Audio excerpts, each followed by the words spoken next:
नमस्कार, मी तन्मय भावे. महानगर न्यूज मध्ये आपलं स्वागत. स्त्री जन्माचं स्वागत करा चळवळीच्या प्रणेत्या डॉक्टर सुधा कांक्रिया यांना महाराष्ट्र शासनाचा पुण्यश्लोक अहिल्यादेवी होळकर पुरस्कार मिळाला आहे. जिल्हाधिकारी कार्यालयात समारंभपूर्वक त्यांना हा पुरस्कार प्रदान करण्यात आला.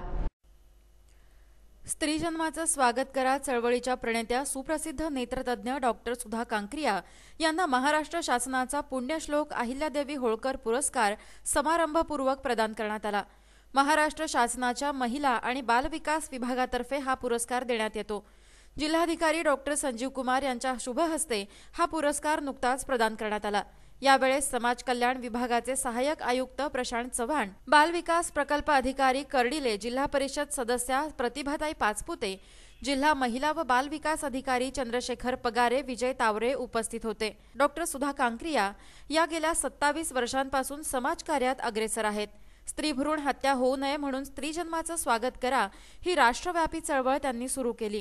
डॉक्टर सुधाताईंच्या प्रेरणेनं शेकडो गावांच्या ग्रामसभेत स्त्री जन्माच्या स्वागताचा ठराव घेण्यात आला.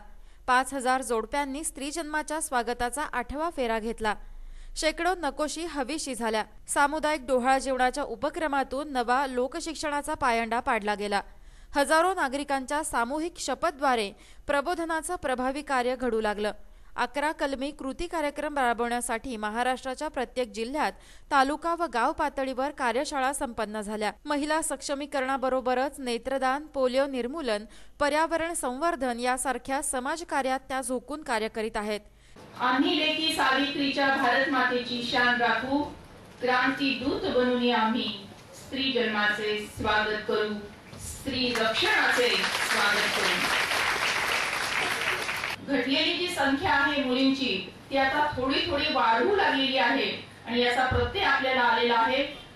विषय असा आहे की काही देशामध्ये, विशेषतः पश्चिमच्या देशामध्ये, तुम्ही काही देशामध्ये जर बघितला, श्रीमंत डेव्हलप्ड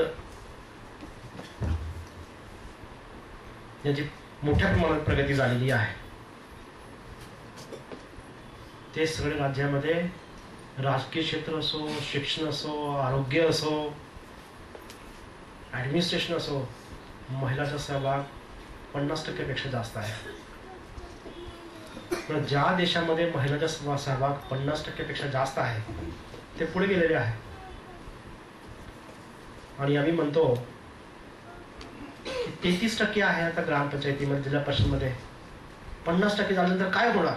त्यांना मिळालेल्या पुरस्काराबद्दल सर्वत्र अभिनंदन होतंय. जिल्हाधिकाऱ्यांनी डॉक्टर सुधा कांक्रिया यांच्या कार्याचं विशेष कौतुक केलं. ब्युरो रिपोर्ट, महानगर न्यूज, अहमदनगर.